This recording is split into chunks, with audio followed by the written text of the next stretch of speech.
Bismillahirrahmanirrahim. Arba'un la yusibna illa bi'ajabin. Qala Rasulullah sallallahu alaihi wasallam, arba'un la yusibna illa bi'ajabin. Arba'un utai perkara papat, ada 4 hal.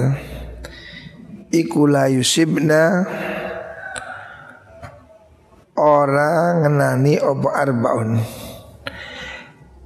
illa bi ajabin angin kelawan gawuaken. Ya. Maksudnya bagaimana?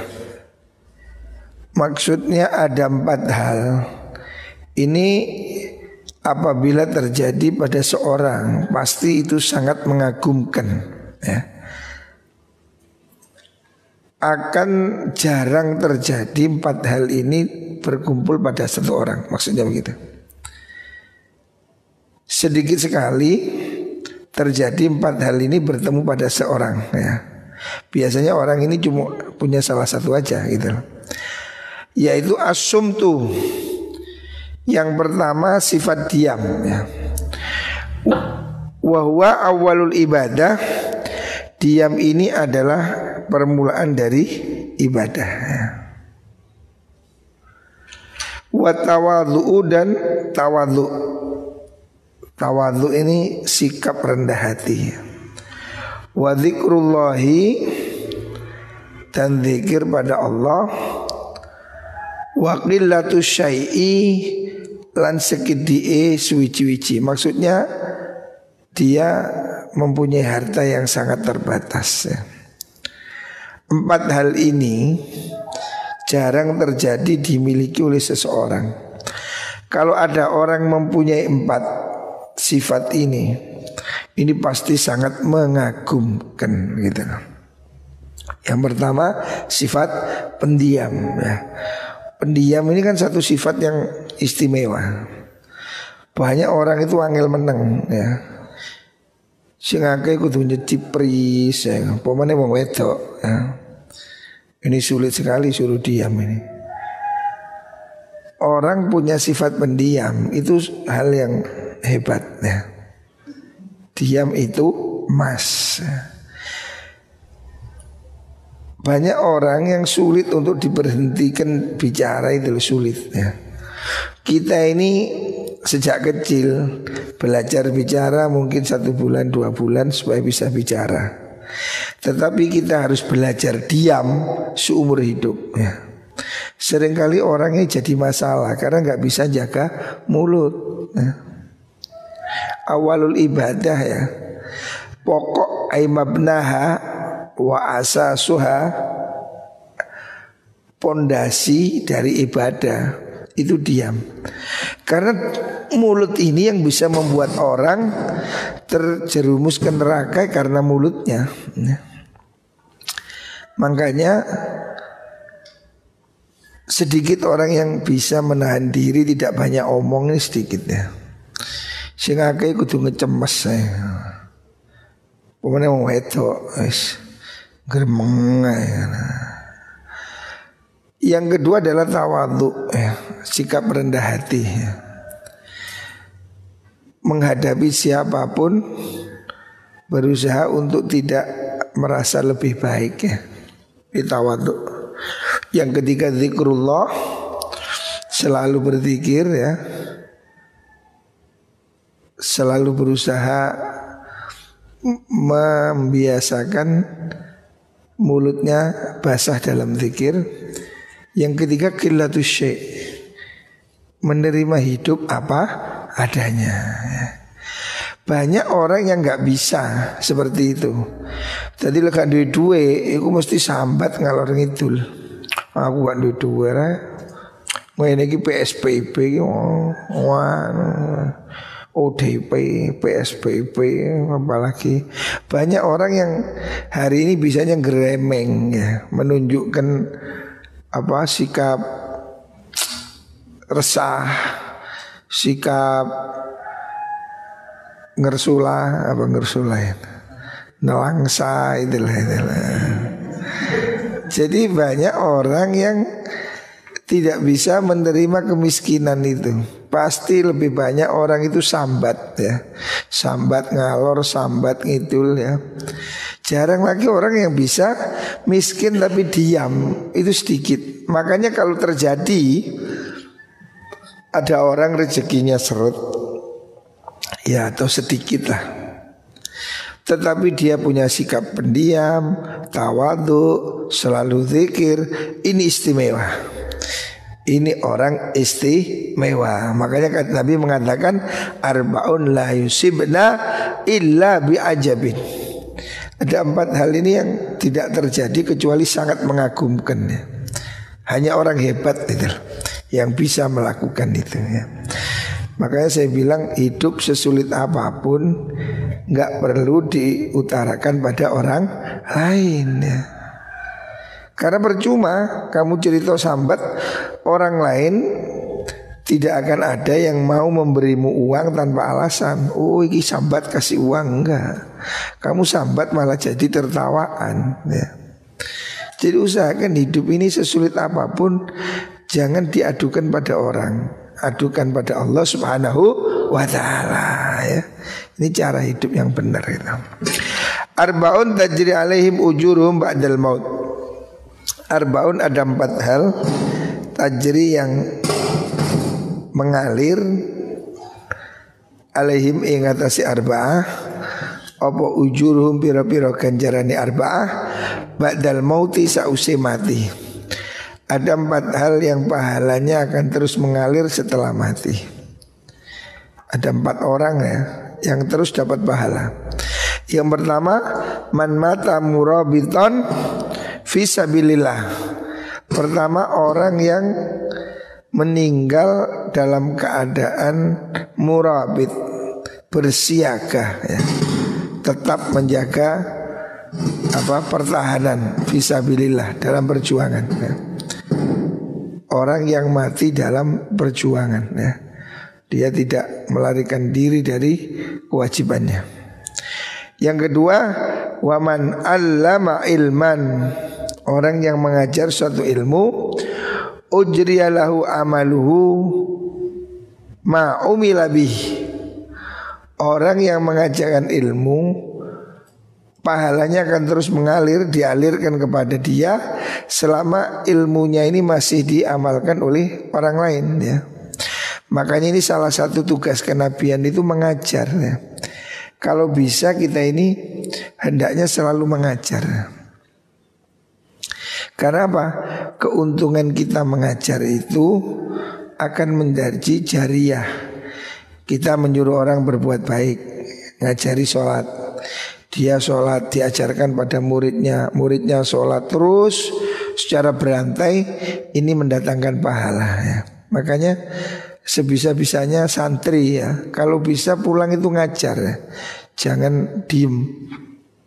Ayah saya dulu kepingin murid-murid ini di rumah ngajar. Supaya apa? Kita ini berantai dapat pahala ya. Waman tasaddaqa, waman lan wong tasaddaqa kang sedekah sapa man bisa dakatin kelawan sedekah ya. Siapa orang mau bersedekah fa ajruha mongko utawi ganjarane sedekah iku yajri lumaku apa ajru, pahalanya terus mengalir lahu maring man ma wujidat ing dalam selagine den temu apa sedekah. Ini maksudnya wakaf ya. Orang yang bersedekah untuk kebaikan yang tahan lama, seperti kita bangun masjid, bangun musola, menggali sumur ya. Selama itu masih dimanfaatkan, dia dapat pahala yang mengalir. Makanya disebut dengan sedekah jariyah ya. Ini hadis riwayat Imam Muslim ini. Wa rajulun dan wong lanang yang keempat taroka kang tinggal sapa rajul waladan ing anak solihan kang soleh yad'u kang ndongakno sapa walad lahu maring rajul ya. Orang yang meninggalkan anak soleh yang anaknya terus mendoakan dia. Ini menjadi salah satu motivasi ya orang menikah. Orang harus menikah ya, sunnah, bahkan bisa wajib kalau membahayakan ya. Maksudnya kalau tidak nikah berzina ya harus menikah ya. Orang motivasi menikah salah satunya supaya mendapat anak yang soleh ya. Sebab anak soleh ini akan jadi pahala bagi orang tua ya. Makanya jangan ada orang tidak menikah atau menikah tidak ingin punya anak ya. Karena ini bagian dari kebaikan dia nanti di akhirat ya. Di akhirat dia akan selalu dapat pahalanya ya. Jadi 4 hal ini terus menerus pahalanya akan sampai pada kita sampai di akhirat ya.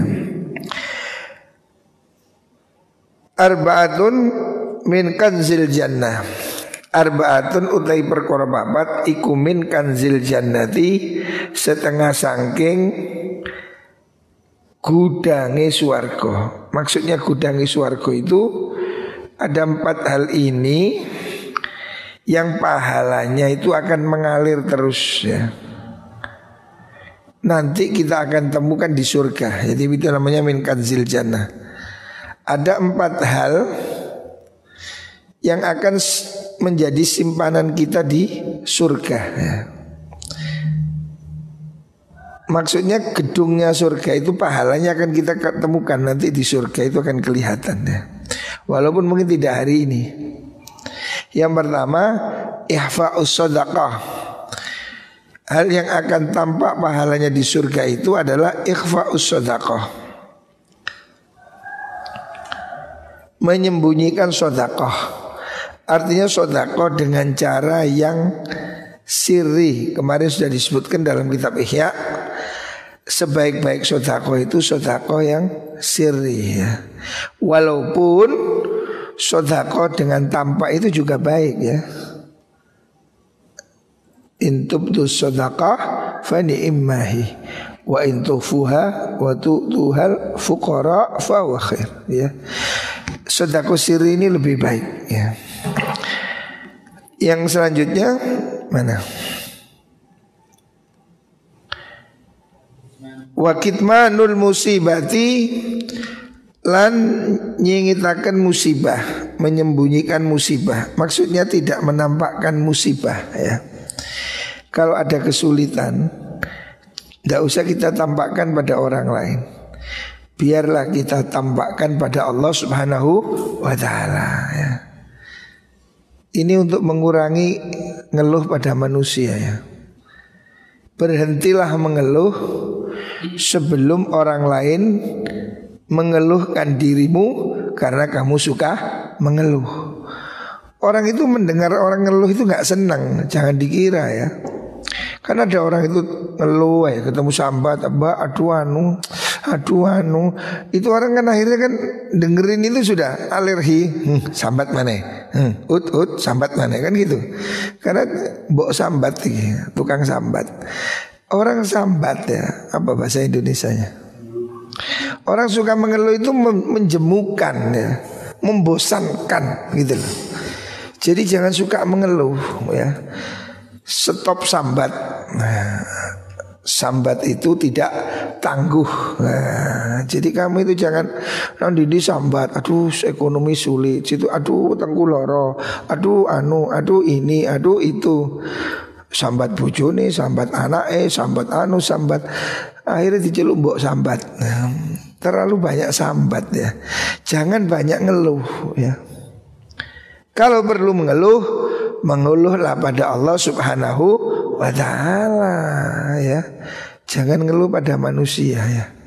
Berhentilah mengeluh sebelum orang lain mengeluhkan kamu karena kamu terlalu banyak mengeluh ya. Gue suwe-suwe kancamu iku sambat doa iku lho. Gremeng ae, sambat ae. Orang akan mengeluh mendengar kamu itu nggak nyenengkan gitu. Kalau bisa hidup ini bawa kabar gembira. Gimana? Alhamdulillah hari ini baik, hebat, kita semangat, hari ini indah. Begitu loh, bawa kabar gembira sehingga orang ketemu kamu itu senang. Ya bahut sehat. Ya apa kabar? Wah, ekonomi bagus, lancar. Ojo ketemu ya, aduh lemes aku. Ya apa? Aduh susah. Waduh, wong iki wasno blet ngentut, blet ngising ngono. Wasno tok wegah. Orang itu tidak suka kamu sambati itu. Sebab dia juga sudah punya masalah sendiri ya. Semua orang ini sudah punya masalahnya sendiri-sendiri. Kalau kamu tambahi sambatmu, ya tambah kakean. Ya, ini banyak orang yang tidak mengerti. Dikira kalau dia sambat itu akan menarik simpati. Salah ya. Salah. Jangan kamu mengadukan nasibmu pada orang lain. Orang lain belum tentu simpati loh ya. Belum tentu orang itu kasihan. Aduh kasihan yo. Masya Allah saat ini Mirza sampai kuru tiba ngenes mono kak. Pokoknya Mirza ini wadul aku yo oponis.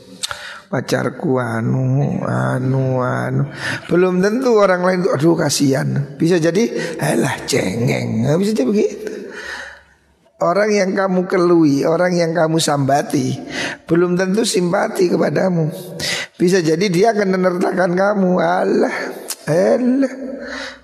ut sambat. Orang akan justru membuat kamu itu nilainya rendah ya. Kalau bisa ketemu orang itu bawa kabar gembira. Gimana? Wah hari ini indah. Wah. Ya apa pasar? Waduh bagus ekonomi lancar. Mbu apaan sih yang lancar? Pokoknya kelihatan itu optimis gitu. Ojo ketemu wong wis kleyeng apa aduh repot aduh gitu. Nah, ini orang tidak menyenangkan ya. Jadilah orang itu yang menyenangkan. Jangan suka mengeluh pada orang lain. Kalau mau mengeluh di mana? Di sejadah sujud. Ya Allah, ya Allah, ya Allah. Silakan nangis loh. Ya Allah, ekonomi seret. Ya Allah, dagangan seret. Mintalah pada Allah. Allah akan memberimu. Sama dengan dosa. Jangan ceritakan dosamu pada orang lain. Karena orang lain tidak menyelesaikan masalahmu. Tapi kalau dosamu kau laporkan pada Allah, Allah Maha mengampunimu ya. Jangan sambat. Nah. Selanjutnya apa? Selanjutnya wasilaturrahim ya. Yang ketiga silaturrahim ya. Silaturrahim ini berbuat baik pada kerabat ya. Yang namanya rahim itu kerabat. Jadi silaturrahim ini tapi sudah menjadi nama generik ya. Pertemuan di kantor silaturahim, pertemuan di ini grup silaturahim. Sesungguhnya silaturahim itu bukan orang lain. Silaturahim yang dimaksud rahim itu kerahiman, kekerabatan ya. Itulah. Jadi kalau di kantor itu bukan silaturahim itu namanya ya kumpul jamuan. Yang namanya silaturahim itu ketemu saudara, mindoan, misanan. Nah itu ya. Berbuat baik pada mereka, apalagi miskin ya. Itu yang pahalanya besar ya. Menyambung hubungan kerabat. Selanjutnya wa qaulu la haula wala quwwata illa billah. Yang ketiga itu ucapan la haula wala quwwata illa billah ya. La haula wala quwwata illa billah ini kenapa kok hebat menjadi gedung simpanan di surga? Karena kalimat la haula wala quwata illa billah ini adalah kalimat yang menunjukkan arti kepasrahan total ya. La haula, tidak ada kemampuan ya menghindari diri dari maksiat, wala quwata, tidak ada kekuatan untuk berbuat taat illa billahi, kecuali atas takdirnya Gusti Allah. Artinya orang mengucapkan la haula wala quwata illa ini menunjukkan penghambaan yang sesungguhnya, bahwa kalaupun saya berbuat baik, sesungguhnya kebaikan ini semata dari pertolongan Gusti Allah, sehingga saya tidak boleh sombong. Kalaupun saya bisa menghindar dari kejelekan, kalaupun kita hari ini bisa ngaji seperti ini, bukan kehendak kita, ini semua adalah pertolongan dari Gusti Allah gitu loh. Bahwa saya ini tidak bisa apa-apa, tidak bisa menghindari kejelekan, tidak bisa mendatangkan kebaikan kecuali atas kehendak Allah Subhanahu wa taala. Lah, 4 hal ini disebut Rasulullah min kanzil jannah, dari gedung surga. Maksudnya orang yang melakukan 4 hal ini akan menyimpan pahalanya kelak di surga, ya. Jadi nanti di surga orang yang banyak mengucapkan la haula wala quwata illa billah. Orang yang apa tadi pertama menyembunyikan sedekah. Yang kedua menyembunyikan musibah, ojo sambat tok. Yang ketiga silaturahim. Yang keempat mengucapkan la haula wala quwata illa billah. Ini adalah simpanan, deposito, ya. Gedung. Zaman biyen ini kan belum ada bank tau. Maka disebut gudang. Simpanannya itu di gudang. Kalau hari ini ya bahasa hari ini ya deposito, simpanan, ya. Bukan di BCA, simpanan yang kita simpan di surga, ya. Makanya perbanyak begini. Menang-menang la haula wala quwata illa billah. Ini perbanyak kepasrahan total kepada Allah, bahwa hidup baik buruk ini kita lakukan semua atas kehendak Allah Subhanahu wa taala. Irfa'u alsinatakum anil muslimin. Irfa'u ngangkat sira kabeh. Maksudnya angkat itu jangan kamu melakukannya. Stop. Alsinatakum ing pira-pira lisan sira kabeh anil muslimina saking piro-piro wong Islam. Hendaknya kamu menjaga lisanmu dari orang muslim. Artinya jangan menggunjing orang lain. Jangan suka rasan-rasan nih. Rasan-rasan ini biasanya wong lanang wong wedok.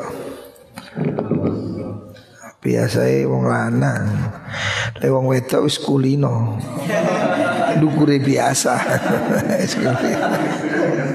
Jadi menggosip ini makin digosok makin sip. Gosip namanya. Wong wedok kan rambah. Lu iya cari masa iya. Lu cari ini anu iya. Nah, ini kitabul jari ini. Makanya jangan kamu suka menggunjing, ya. Wa idza matalanal kalimati sopahadun salah suci minum saking muslimin faqulu mongko ngucap sira kabeh fi ing dalem wahid ahad khairan ing bagus. Kalau mereka sudah mati jangan diingat kejelekannya, ya. Ingatlah kebaikannya. Kalau ada orang mati ya kenanglah jasa baiknya, ya. Sebisa-bisanya sebut sah kebaikannya, jangan disebut lagi kejelekannya. Karena ngerasani orang mati itu lebih berat daripada ngerasani orang hidup. Ngerasani apa? Menggunjing. Menggunjing, ya. Menggunjing orang mati ini lebih berat daripada menggunjing orang hidup, ya.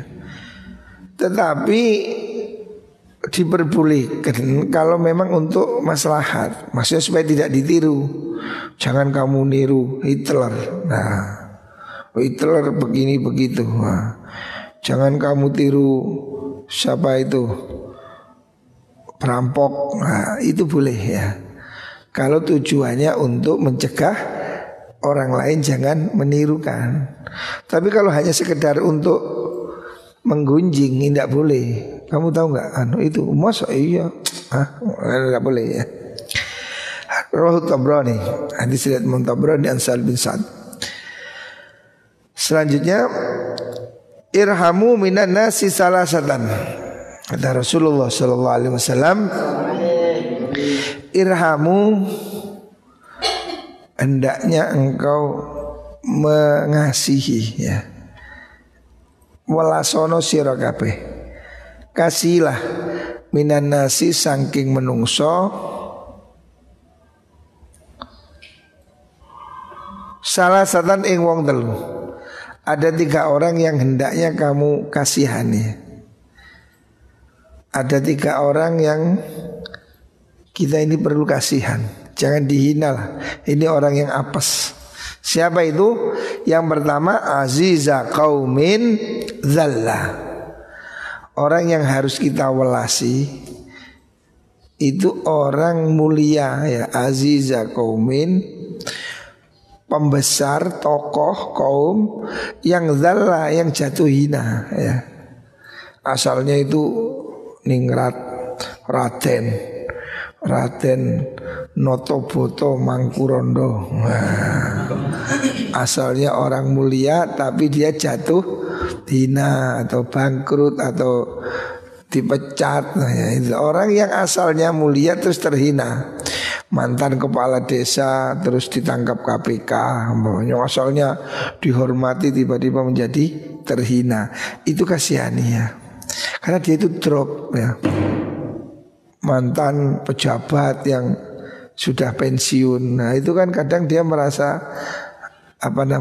post power syndrome. Nah, dulu ada di Malang ini mantan bupati stres.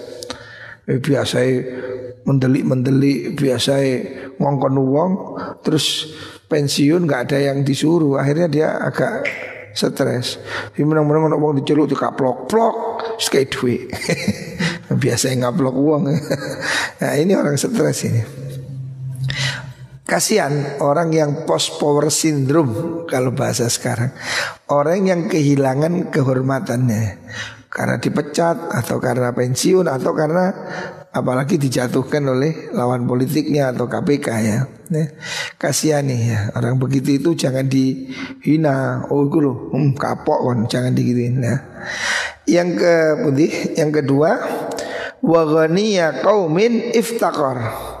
Wa ghaniya qaumin lan wong sugine kaum iftaqara kang dadi melarat sapa ghani ya. Orang yang asalnya kaya jatuh miskin itu kan beban berat ya. Biasanya numpak motor, sepedaan pancal, pasti dia kondisinya down. Ya. Orang yang asalnya kaya raya bangkrut itu dia pasti malu gitu. Beban moral ya. Biasanya dijemput naik mobil terus naik dokar. Wah, rasanya bumi bergoyang-goyang. Nah, karena biasanya kaya down. Nah, itu. Kalau asalnya pejabat pensiun masih mending biasa, jadi dia masih punya tabungan gitu, enggak masalah. Tetapi yang orang kaya jatuh miskin ini berat sekali ini. Enggak ada yang dibanggakan. Coro manuk no suwine cuklek, enggak bisa bergerak ya.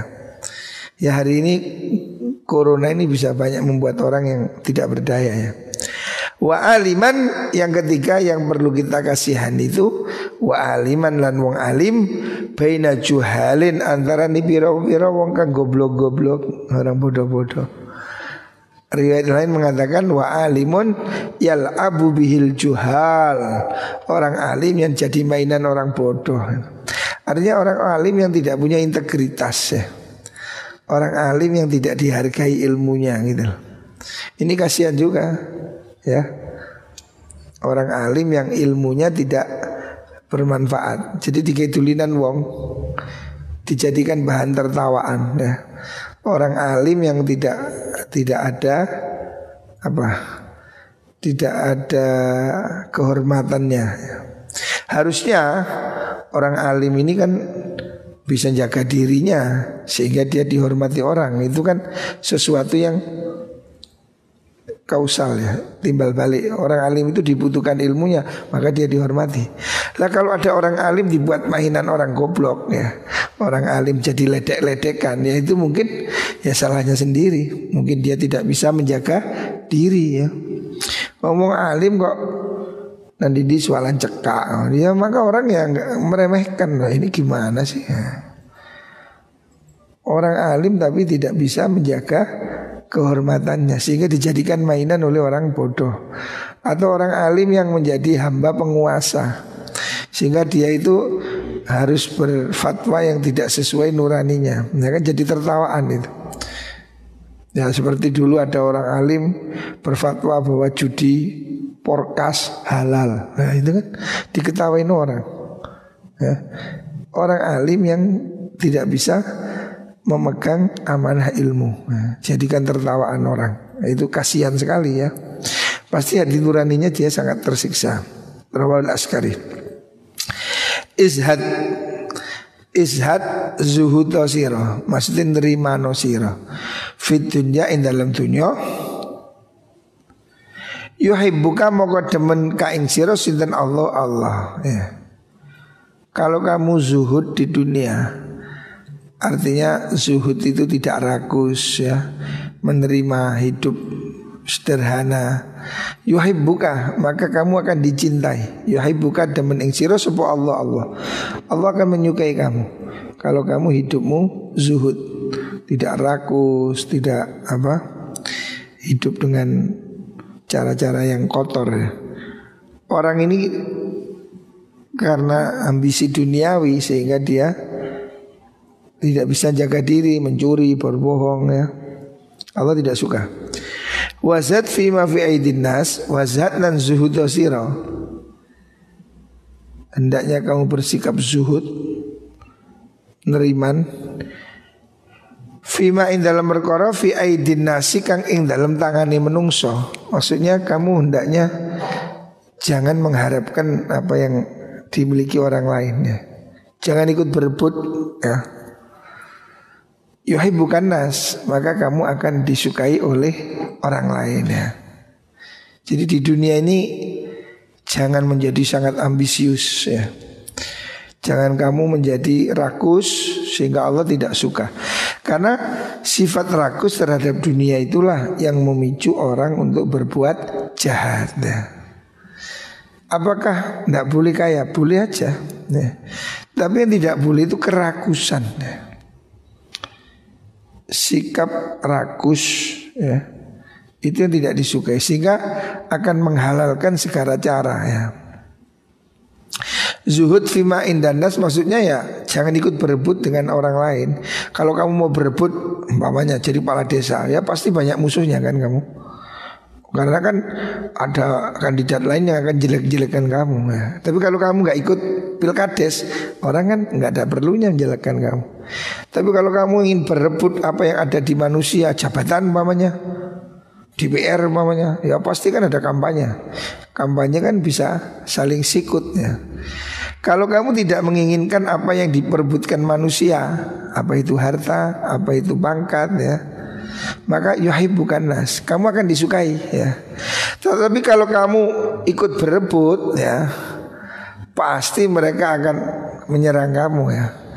Maka kata Imam Sayyidina Ali, ad-dunya jifah, dunia ini bagaikan bangkai. Faman aradaha falyasbir ala mukhalatatil kilab. Siapa orang menghendaki dunia ini, hendaknya dia bersabar berkumpul dengan para anjing ya, karena bangkai itu kan direbut oleh anjing ya. Namanya anjing kan ya saling cakar, saling cokot ya.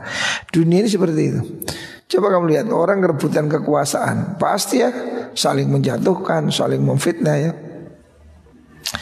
Maka Imam Syafi'i juga pernah mengatakan wa ma hiya illa jifatan mustahilah.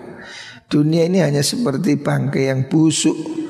Alaiha kilabun hammuhun najtidhabuha, yang dikepungi oleh para anjing, semua ingin menerkamnya.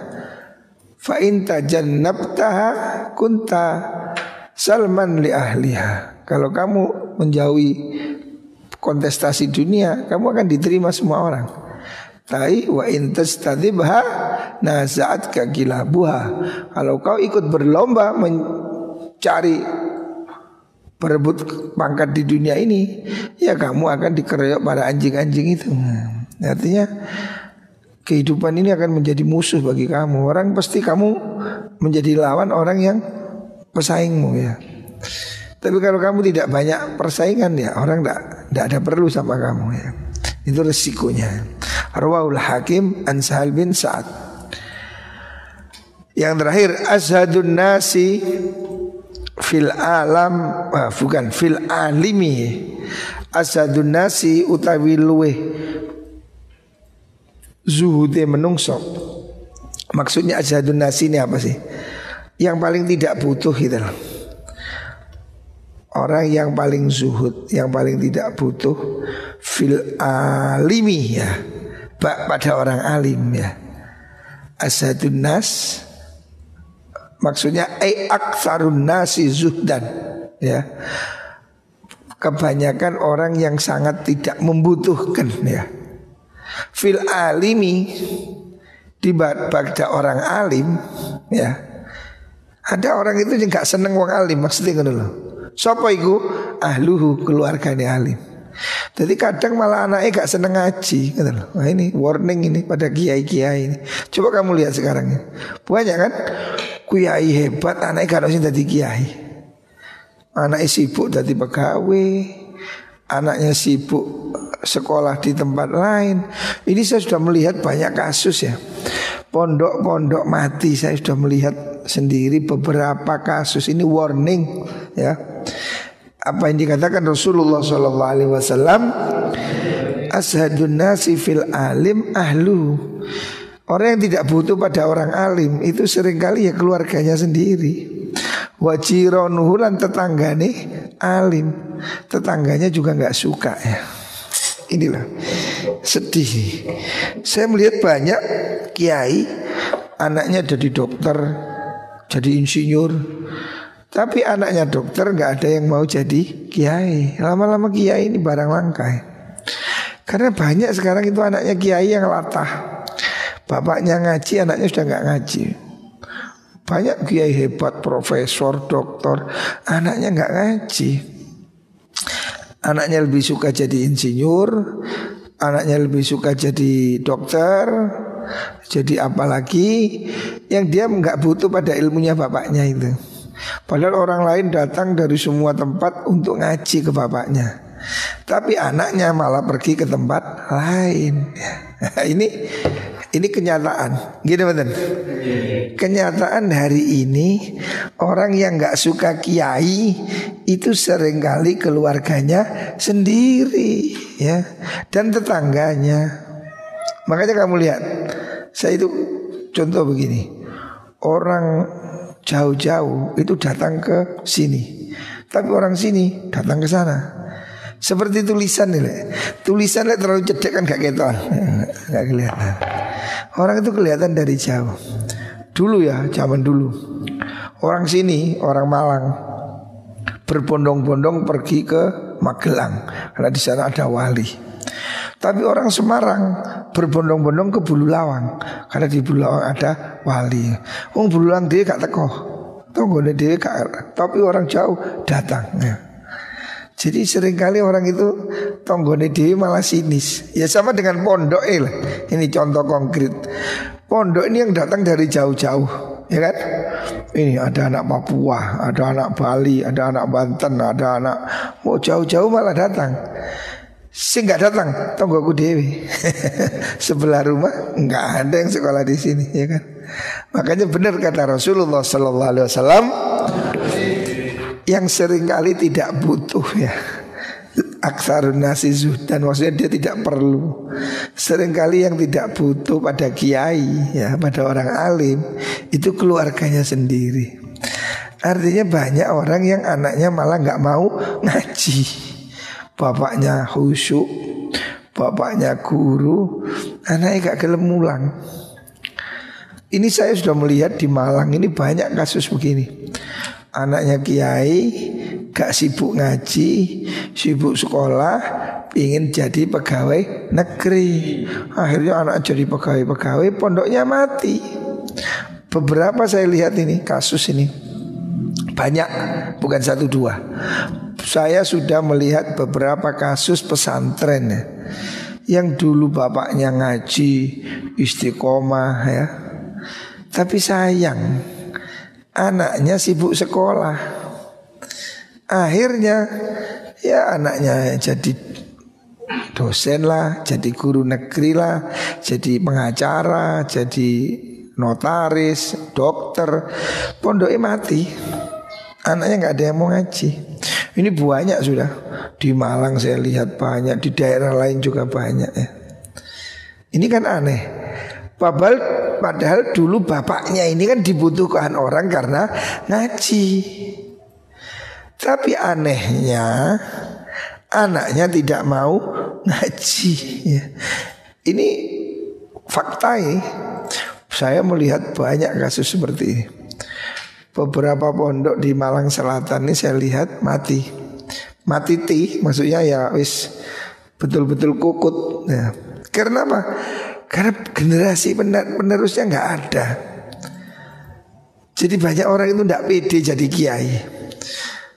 Saya melihat banyak kiai yang berlomba-lomba, anaknya pengen jadi dokter, anaknya pengen jadi insinyur lah, jadi apalah. Dan dia tidak peduli dengan ngajinya itu. Padahal dia itu mulia karena ngaji. Ini perlu difikirkan ya. Kiai nyuruh orang ngaji, tapi anak dhewe gak dikongkon ngaji. Wah, ini bahaya ini. Berarti dia sudah menyesal menjadi kiai. Saya bilang begitu. Saya bilang teman-teman saya di pondok juga begitu. Dulunya di pondok jadi pengurus, sekarang anaknya nggak ngaji. Saya tanya kenapa kamu anaknya nggak pondok? Ya alasannya ingin keseimbangan. Rata-rata kemudian dia sekolah atau dipondokkan di tempat lain yang lebih banyak sekolah, yang sekolahnya lebih maju ya. Alhasil apa? Setelah itu anaknya nggak bisa jadi kiai ya, dia lebih suka jadi pegawai ya, profesi kan. Setelah jadi insinyur ya dia jadi kontraktor. Setelah jadi dokter ya sibuk di rumah sakit. Masuk dokter ya sedikit ya mungkin ada ya, tapi lebih banyak dia tuntutan profesinya kan.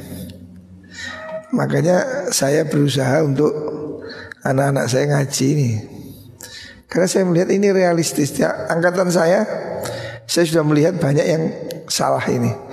Menurut saya ya, salah memilih. Wong orang lain itu loh butuh pada bapaknya itu karena bapaknya ngaji. Aku anaknya sibuk sekolah. Ada kiai hebat ya yang saya lihat, anaknya nggak ada yang ngaji. Ya satu dokter, satu insinyur.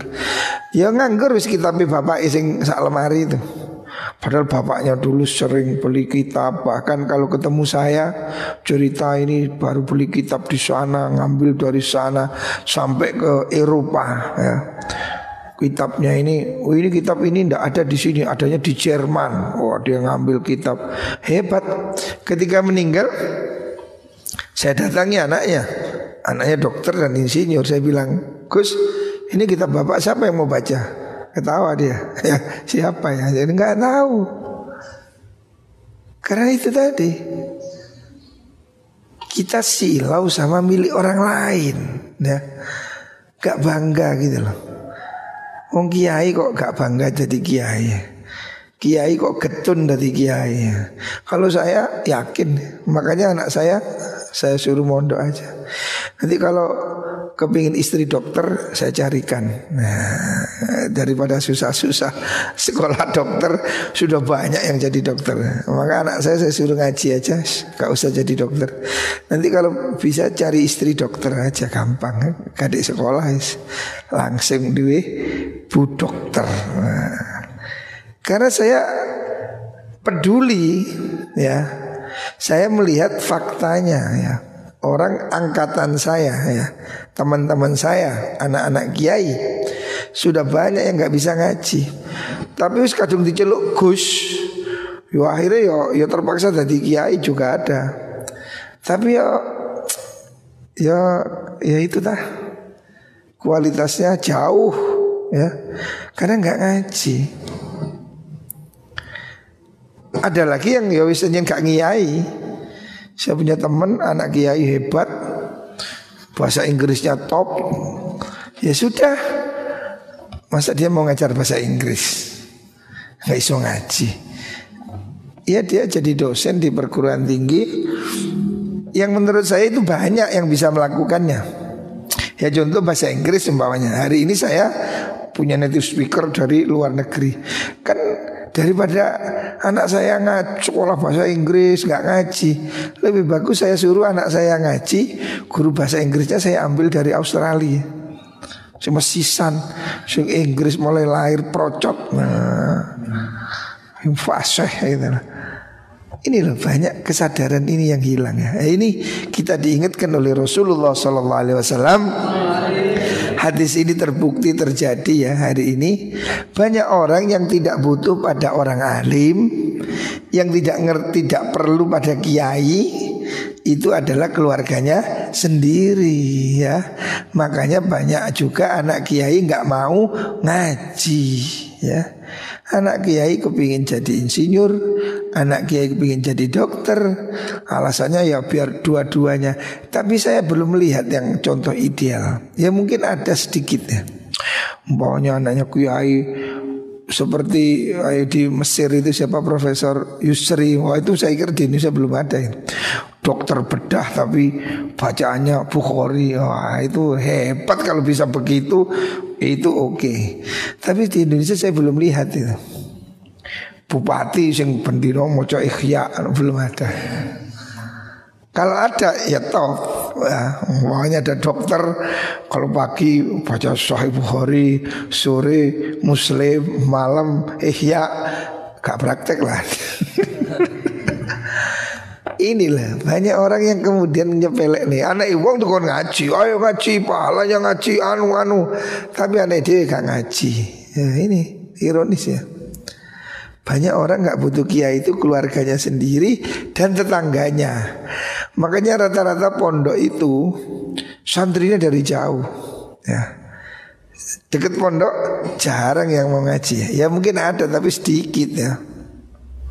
Yang banyak orang ngaji itu jauh-jauh ya. Contoh pesantren kita ini loh. Orang dari Papua datang ke sini. Orang dari mana? Kalimantan datang ke sini. Sebelah rumah kita? Enggak. Orang pergi yang ke tempat lain. Orang Mojokerto mondok ke sini. Orang sini mondok ke Mojokerto. Nah, itu masih bagus. Tapi ada yang enggak mondok ya. Enggak mau ngaji lah gampangannya ya. Makanya ini harus ada kesadaran ya.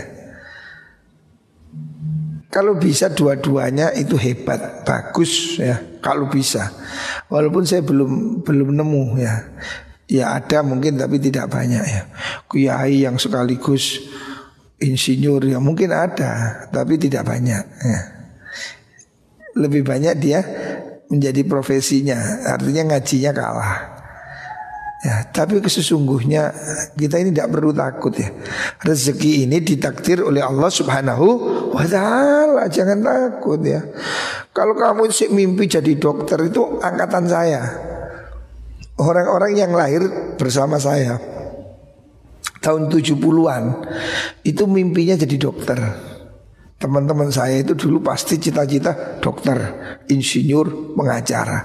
Karena ini tiga profesi yang paling menjanjikan pada saat itu. Kalau kamu hari ini sih kepingin jadi PNS, waduh kamu telat kamu.